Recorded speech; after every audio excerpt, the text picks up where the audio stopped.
Hello, this is Dean Radin, and I'm on Your Superior Self. Hi, I'm Anita Murjani, and this is Your Superior Self. Hello, this is Dr. Raymond Moody, and this is Your Superior Self. Hi, Cultural Creatives. I'm Bruce Lipton, and I'm here to join you with Your Superior Self. This is Paul Selig, and this is Your Superior Self. What's up, everybody? I'm Aubrey Marcus, and this is Your Superior Self.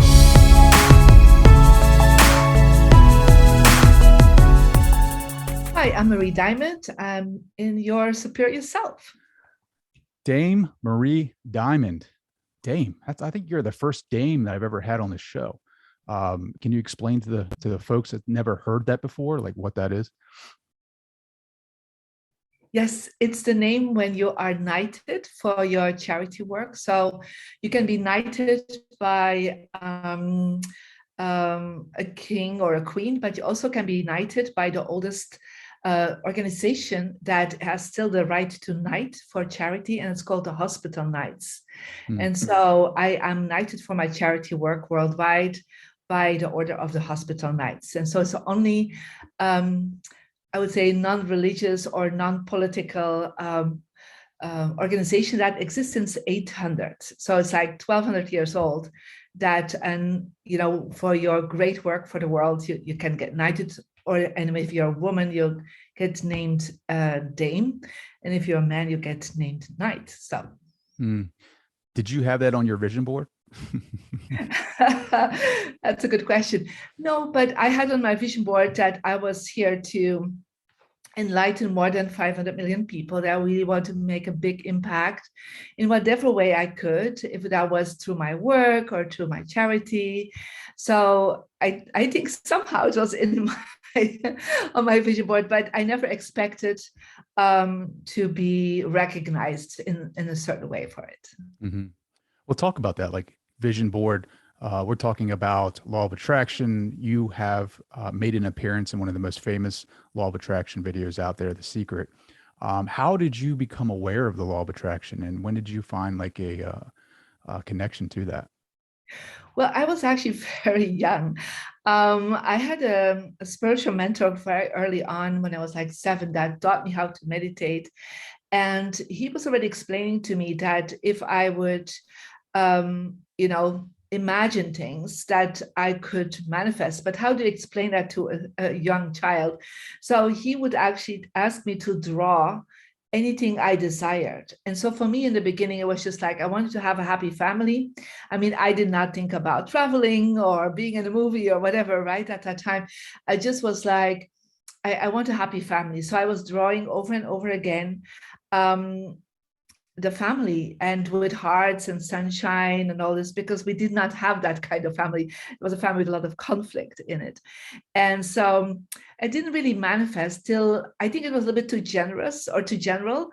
And I wanted to like focus on one thing. And then my oldest brother actually got married without the family knowing, and I wanted him to come home for Christmas. So I started drawing all the time that we were at the Christmas table and he would be there with his wife, and I was drawing it over and over and over again. So like as a child, you draw again and again something, and so I had no idea that I was actually visualizing, in a child's way. And yes, a few months later, he and his wife reconciled with my family, and they were there for the next Christmas. So that was the first time I really got like, wow, this is working. Yeah. So, but for me, visualizing, I did not know how to create a vision board or anything. So for me, it was drawing it over and over, not in my mind, but physically on a paper. Well, a 7-year-old finding a spiritual teacher, how did that come about? Well, it's actually, when you say you're ready, the teacher appears. So it was literally a teacher that came into my life. We were very open family. I was living in Belgium, but my father had a lot of connections with in America. So I was very open to, spoke English already at that time, even if that was not my first language. So I was very open to connect with a lot of people already at that time. And so there was a spiritual master in our connections that really liked me as I was a young girl, right? And I was like so smart already for my age because I spoke actually 3 languages already at that time. And so, I was asking questions. And so he would tell me certain things. Each time he would come closer to the family, he would share certain things. And my family was aware of me being somebody that could see energy. So I was a child already. And when I was like, 2, 3 years old, I would say certain things that came through, or I would say to somebody, this person is sick.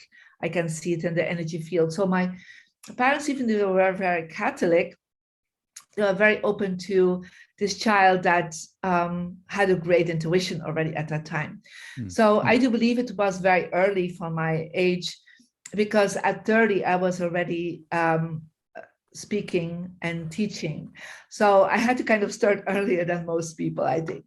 Sure. So a clairvoyant early on, 7 years old, probably 2, 3 years old, realizing that, so you could see people's energy. But there was a catalyst, right? Like I think a near-death experience that kind of propelled you down this journey of connecting with people.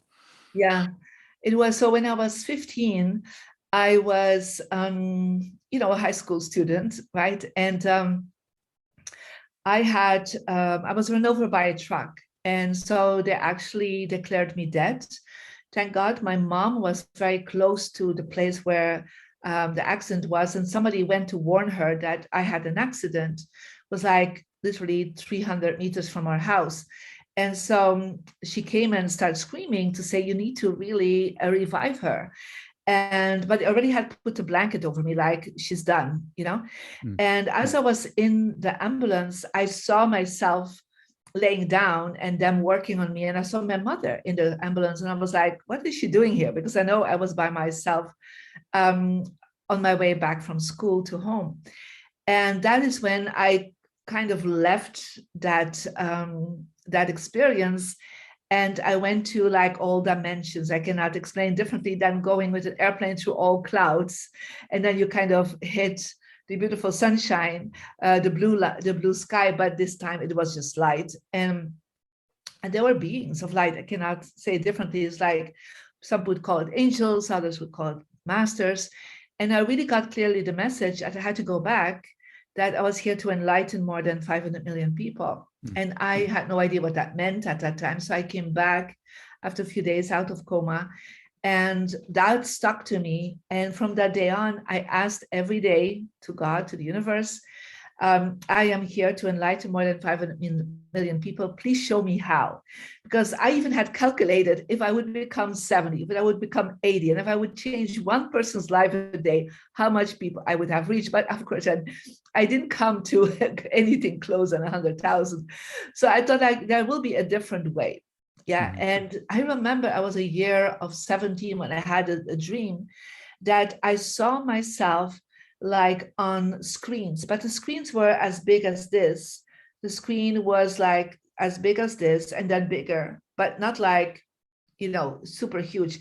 I had no idea, of course, I was future vision of tablets and iPhones and computers. And that was like, I saw myself, and I was like, oh, this is how I'm going to reach people. That was like very clear to me, but I had no idea what technological revolution still had to happen, of course. Sure. So I was like very clear that I was going to make a difference for millions of people's life, but I just did not know how. And that didn't mean anything either, because I always believe in law of attraction.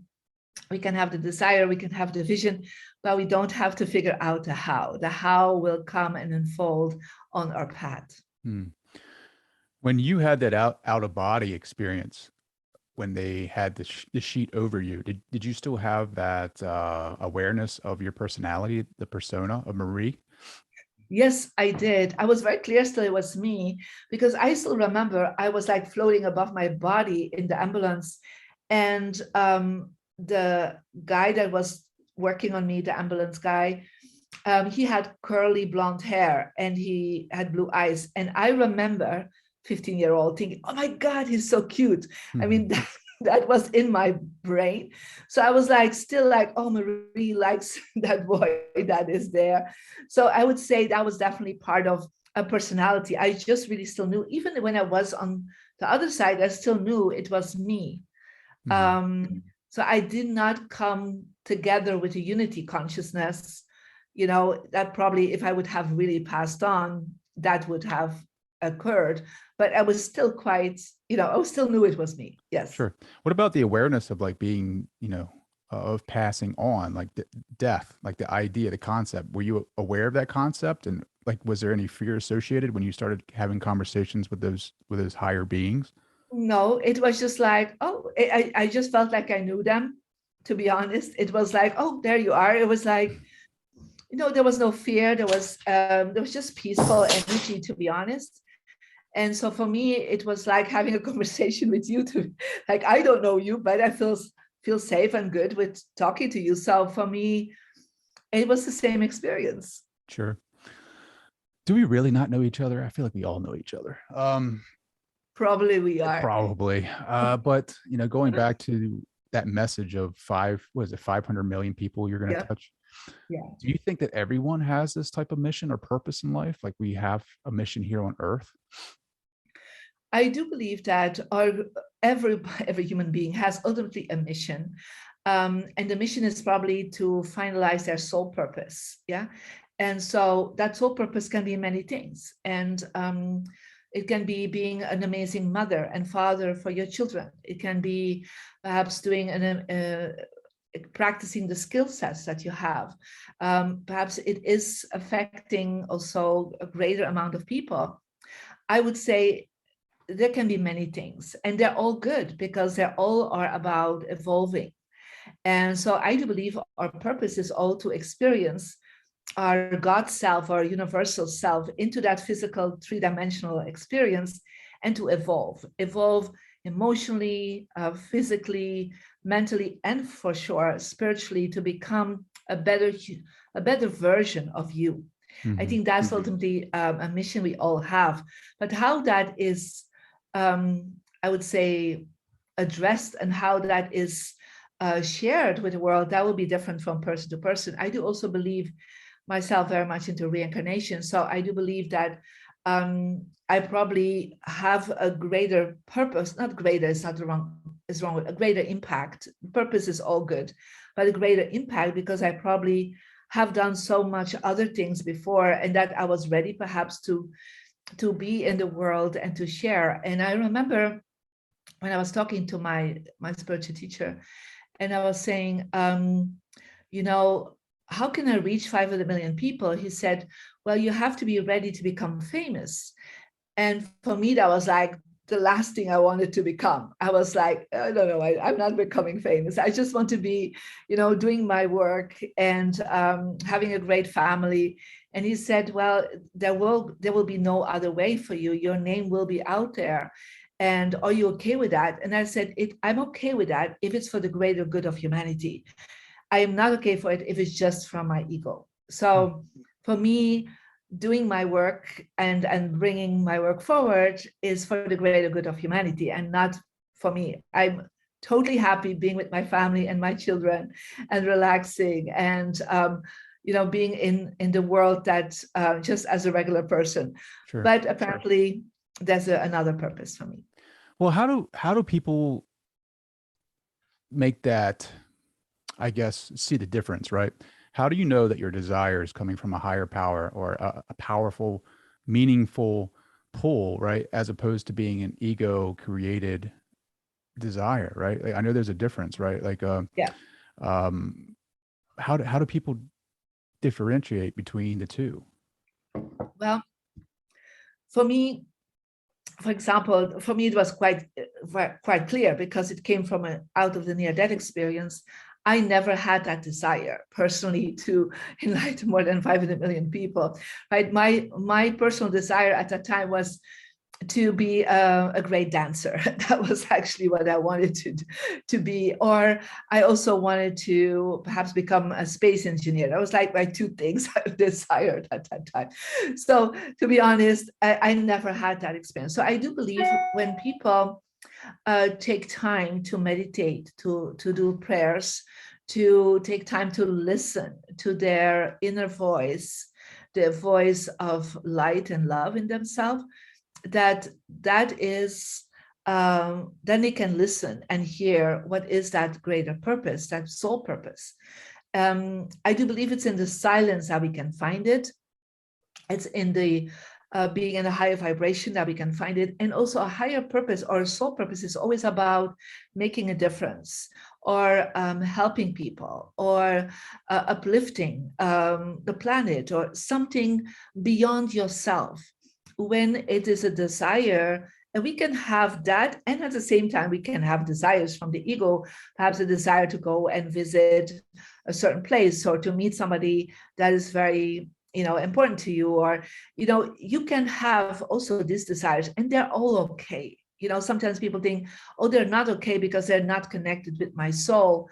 But, that's part of being a human being. We can have these desires. Like I had the desire for a long time to see a beautiful painting of Botticelli, the Bird of Venus. And so last weekend I went to Firenze, to the Uffizi Museum, and that was, I'm sure, not a desire from my soul. It was just something I always wanted to do since I saw that image, so an image of that painting.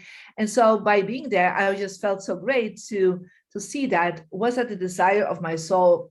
Probably not. It was just a desire of something that I've seen once many years ago, and it was like, I want to visit that. Yeah.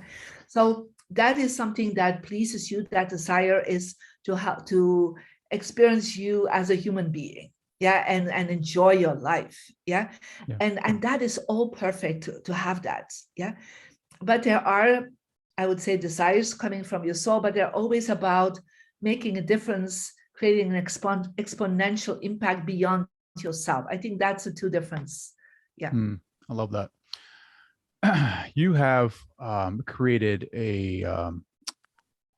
I guess you have divvied up like different components of law of attraction, right? Like you have the heavenly luck, you have the human luck, and the earth luck, right? Like, so the human luck would be more or less like your thoughts, your emotions, your control of those, or like your awareness of those. Can you talk about, well, just so you know, I've rearranged my entire office after listening to one of your talks, and Oh, wonderful. I'm actually facing my energy direction right now, which is south. Oh, good. Oh, that's southwest. Amazing. Southwest, like me. So you're facing southwest. That's great. So what I understood when after I had my near-death experience, I actually went back to my spiritual teacher and I was asking, like, what did I do wrong? Because I already was practicing meditation, prayers. I was trying to be positive in my mindset, in my actions, in my emotions. But, I still attracted this accident.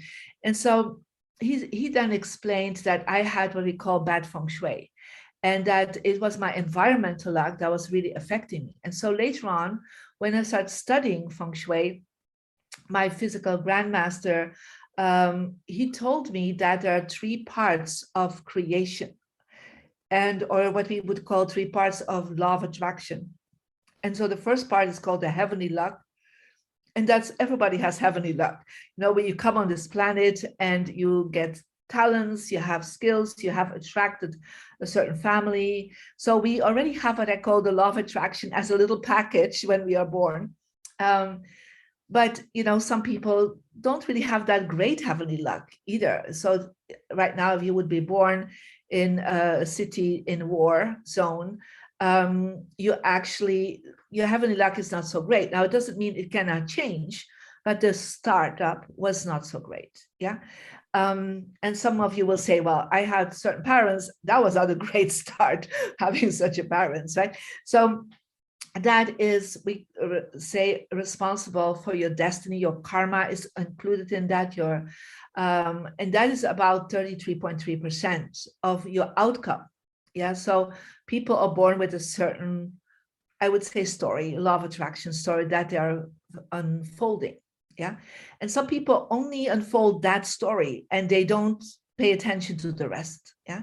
So this is the second part that we call the human luck. And as like you explained, is your mindset, is how you feel, what are you doing, your human expression of yourself. Yeah. And so the moment you become aware of that and conscious about that, you shift your human luck. That is where people that study self-help, law of attraction, people that are looking into motivation, they change that. Yeah. And so they actually change their heavenly luck because of that, because they are implementing a different programming in themselves. Now, some people in the motivational and self-help industry, they will say that is about 100%. Anything that you can change with your mind, that's it. But I say, yes, only 33.3%.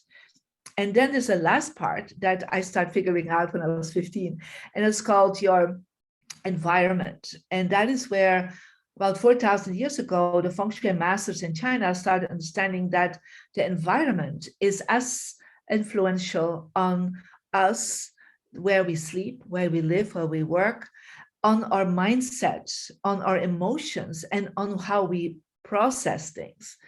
And so they found out there's an energy system behind it, like there's laws, there's principles behind it. And so that's responsible for the last 33.3%. And that's the wonderful thing, is that's the easiest to change. Yes, because if you change your mindset, let's be honest, thinking every day positive and feeling positive every day, wow, that's quite intense. But if you just change your desk, for example, and you're adding certain basic principles, like you're just talking about your energy direction, I can talk to that right away, but it's like, it's based on your birthday. If you are connecting with how the environment works for you, yeah, and uplifts your vibration and makes it easier for you to think positive, to feel positive, to do the right things, and to even connect more with your soul purpose and your soul energy, then it's like the foundation is placed. And so when I found that out, I started doing that. It's like magic started happening for me. It was like, oh, all the other things that I tried to attain were sometimes hard, but now it became more effortless, more easy to manifest things. And so that's the last part of the law of attraction that I decided to start sharing with the world. And so when I started connecting in and moved to America, and I started having, great names like John Gray and Bob Proctor and Jack Canfield as my clients, they all came to me and said, I'm hitting a ceiling. I mean, these are the top people in the world on that subject of the human luck, right? And so they're saying, well, we're hitting a ceiling. And so when I brought in the change in the environment, then suddenly the ceiling opened up and they could expand even to a bigger level. And it became easier, because I do believe we don't have to push things, we don't have to go against the wind. We have to feel the wind behind us. And when we do that, things are just going so much easier. And this is what I have practiced. And that's how, by practicing this, I got into The Secret as the only European star in The Secret. I have reached more than 1 million online students. Through The Secret, I have been able to reach more than 500 million people through the movie, through the book. So have I done effort? Yes, of course, every day I keep going and I'm passionate about what I bring, but it's not with the same effort as other people, because I have the flow. It's like I am in the flow moving forward. So the flow, right? So how do you align yourself with that flow, right? Like for someone who isn't as an average Joe, right? Like a me, right? Like who rearranges his desk and his office to align with that earth luck that you talk about. Now let's go to the human luck, right? So emotionally and mentally, I meditate and I try to align myself with my higher self, right? Is it as simply as ignoring my external conditions and focusing in on what I desire, or is it kind of just like not allowing that external to really bother me, if that makes sense? Yeah. Well, I think it's somewhere in between, to be honest. It's like, what I do believe in is, if you are aligning yourself every morning, and so I have the special meditation that I call the tubes of light that I have taught to so many people, that was given to me by my teacher, where I'm aligning myself every day with the energy of the universe. Yeah. And so by, like, I would say, re-energizing myself and recalibrating myself in the morning. It's like taking a shower. Like, instead of taking only a shower, I take an energetic shower and I align myself, with that vibration. What happens when you do that, you're set for the rest of the day. Of course, the rest of the day, you still have to be conscious about your mind and trying to stay in that flow of gratitude and flow of positivity. But if you're set in the morning already and aligned with that, it's easier to get going. But then if you also have your environment, your earth luck in place, then it's like your home or the place where you are living or sleeping or working is not bringing you down, but it's uplifting you to stay easier in that flow. That is what my students and clients have seen over the years, that literally they do the meditations, they do all this wonderful practice that have been learned by many other teachers, but the environment, their home, is actually bringing them down energetically, and they're not even aware of it till they change something. They're like, wow, like all this energy is uplifting and a different vibe, because you have to think, you can do as much as you can with your body and your mind and your spirit, but your home is a bigger energy.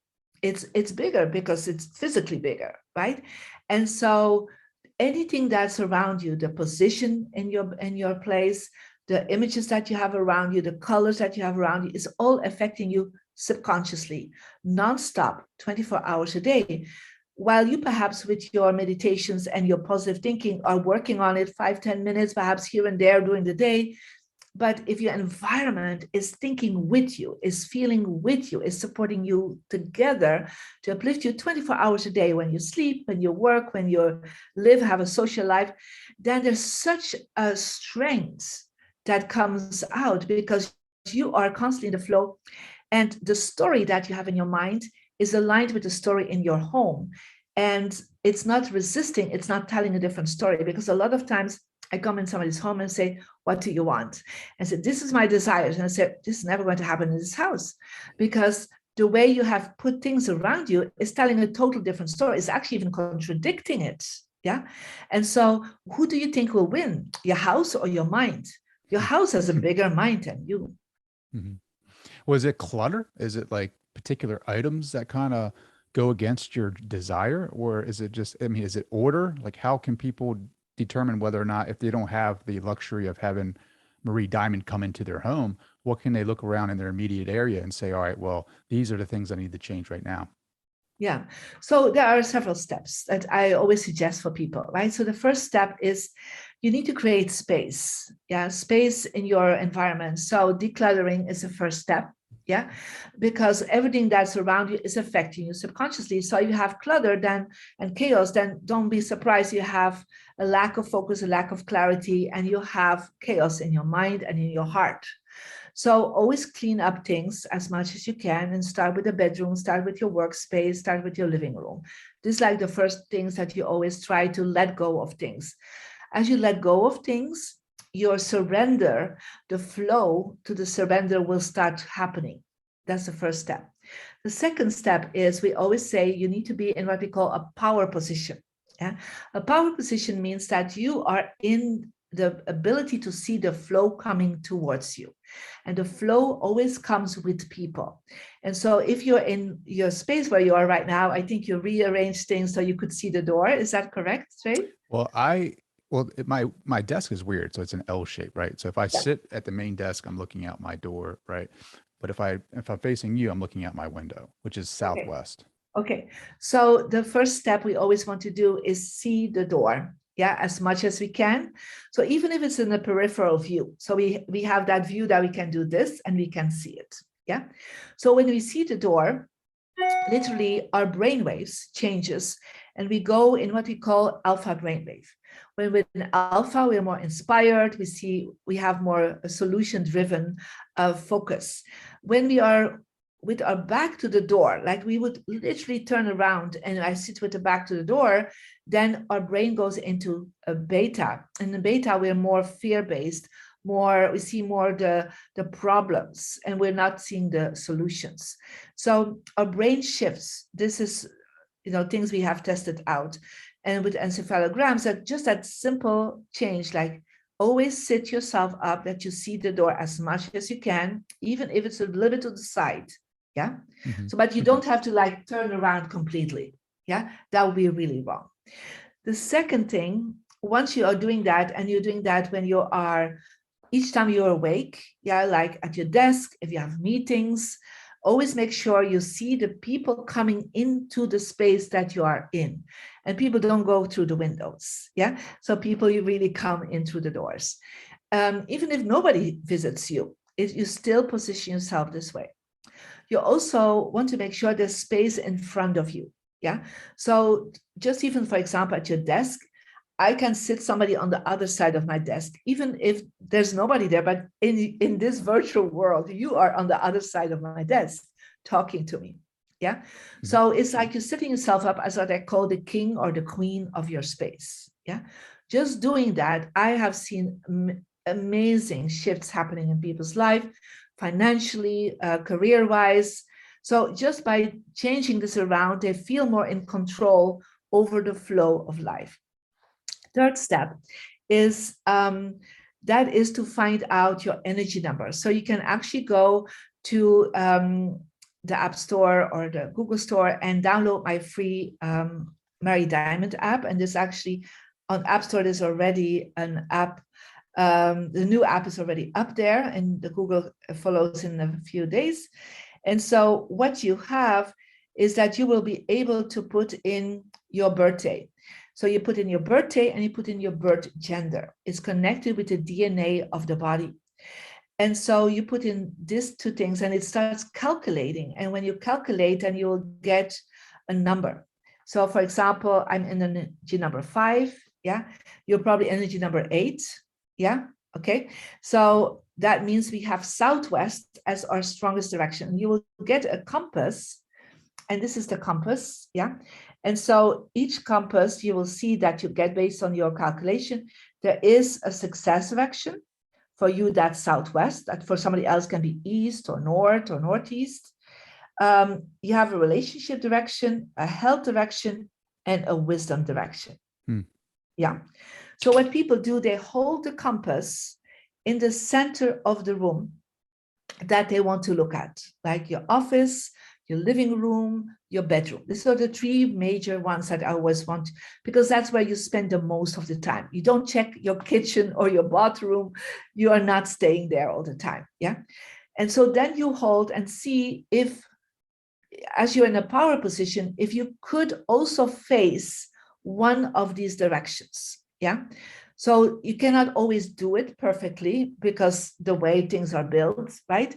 So here, for example, I can not face my success direction, but I can face my wisdom direction. So you try to be in a power position and face one of your good directions. If that still doesn't work, just go for the power position. And then the fourth step is you will then see, based on the app, where is that success direction? So right now, my success direction is behind me. Yeah. So my success direction, what is there is my awards are there, the images of very powerful clients I have. I have there my books. I have there my logos of my company. So I put in my success directions things that really matter, that inspire me. Could be putting your vision board there. Yeah. So it could be your journal where you write things down that you want to, that you desire. So anything that you feel you want to uplift yourself. So when you go to the free app, you will actually get several videos that will guide you how to do this. So it's really wonderful. It's a free app. And then if you're interested, you can upgrade to know more and do your own diamond energy journey. But the whole point is, once you have activated things around you and you sit in the right position, it's like something shifts in your brain. It's actually you're going into flow. Yeah. And then your home is adapted to your energy and not just a general Feng Shui.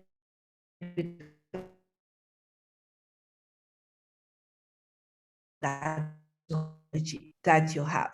Yeah.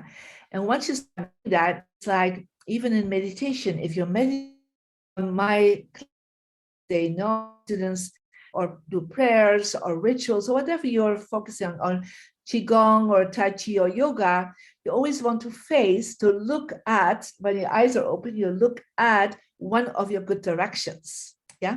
So when you do that, it's like you have much more results, positive results, and bigger impact with what you want. I love all of that. I am an 8, right? So I'm a connector. Yes. Can you explain what an 8 is, like a little bit, Yeah. to the people that may resonate with that? So yes, so there are 9 numbers, yeah, and so every number has an energy archetype. So the connector is literally that you love to connect people. First of all, you love to connect with people, but also you love to connect the dots. So these people are very interested to understand everything. Like they go beyond what normal people think, and they want to research, they want to understand, like beyond the veil of the, I would say, the 3-dimensional world. Yeah. And they're great learners. Yeah. So they always are looking. And so what you're doing right now with interviewing people, that satisfies your eternal learner in you, right? That is like something you just want to know so much. Yeah. And so I'm like this. I can keep studying, I want to know everything, right? But I also love connecting with people. You know, we are people that literally we love people. So we love to share. It's not just to know it. And some people are happy to know it, but that's not enough for you. You want to share it with people. How did you get me to a T? Like, I feel like I've read this, like the description of what an 8, the connector is. And I'm like, you've got me. Like, how did you get that information? Like, is it the higher knowing? Is it just your years of work in Feng Shui? Like, how did you get this information? It's years of work in Feng Shui and understanding, you know, the psychology of the energy numbers. And so I did so many meditations and receiving exactly how to describe it, you know, and then what to do exactly. I mean, it's 25 years of practicing, working with this, that I just can explain to people, like, this is what's going on in your life. But also on top of it, there is a time aspect to it. So based on your birthday, there is a cycle of time. Like this year for you, when we speak, you need to focus very much on your health and healing. Yeah. And so healing the old wounds, the old traumas, in order to get to the next level of success, that's what you need to focus on for you this year. Yeah. But next year you have a whole new cycle that happens. And if you haven't done that yet, you should write a book this year, because next year is a great year for publishing for you. Yeah. So I just want to give you that one. Oh man, I love it. I love this universe. I love the synchronicities. How did you learn to trust that inner voice, right? Like I find myself doubting a lot of what I'm receiving just because of the analytical mind, right? Of my programming of like you, if you didn't receive it in your physical 3D reality, then it doesn't make sense, or it's not valid, right? How did you develop that trust? Well, that's a question that many people ask me, because, well, I would say, for me, how I trusted it is because I think because I went to that other side, yeah, and I came back and I was like, I'm living life full on, you know, from that moment on. But there was another very major experience when I was about 26, what people call an enlightenment experience, where I totally unified with the whole universe. And after I came back from that experience, there was like no doubt in my mind anymore. I have to be honest. It's like, I can perhaps doubt, like, if I'm cooking, like, would I put this ingredient in it or not? Things like this, yes. But that is because it's something physical, right? But when it's really about connecting in with what I want in life and my desire in life, I have to be honest, there's just a knowing. there's no doubt. It's like I'm so trusting, I'm so surrendering to that trust, that and believing that the universe has my back. It's supporting me all the time. And when that means I don't move forward, then it's also perfect that I have not to move forward in anything. Yeah. So if I suddenly there's flow, and sometimes flow is also about being still and being okay with everything. Yeah. So for me, it's always this trust in the flow or the not flow of the universe. And I know the universe has my back and supports me 100%. So why would I doubt that? Yeah. Yeah. I mean, we'll see. Like, I mean, you've had some amazing experience, like peak experiences. Like Maslow would 100% say that you've had 2 peak experiences in your life. Whereas some of us, we got to really work towards that. Like there's a couple of, great spiritual teachers that that talk about their techniques that I've been using, and I've really seen like some weird things happening. Not weird, but like more or less like me connecting with the universe, and it feels good, right? It's like Neo in the Matrix, right? Like follow the white rabbit, and I've been following the white rabbit, and things are happening, and I'm like, whoa, this isn't exactly what I thought it was. And I'm starting to get some insight on desires and some of the meanings behind that. So yeah, I just think it's that trust. You just receive this inner voice, and it tells you things that feel good, and your analytical mind wants to say, well, are you acting from a place of ego, or are you acting from a place of the heart? And I find that the more that I reside in my heart center, like the more I connect with that, that's been like a game changer for me. The more that I reside in the heart, the more that center gets activated. And that's what I usually lead with, or I follow. Like in my meditation, like I received a message that, God's finger is the heart, and he points you in the direction, and that you should follow your heart. I totally agree with you on this. And one of the perhaps the greatest game changer for many people in law of attraction is that they are so much in their mind about what they want, but what if they can just sink into that heart space and focus on the joy and the happiness and the gratitude of what they already have? And then the universe is saying, okay, you're already happy with what you have. Let me give you more. Yeah, because we're so focused on being upset and angry and sad and emotional about the things that don't work. And I have been there. I have been with huge issues with my health. I have been totally, without finances. I know how that feels. But even in these experiences, and I was tested sometimes by the universe to still be in these moments and still feel happy and joyful, and just knowing that it was all good, whatever was happening in my life.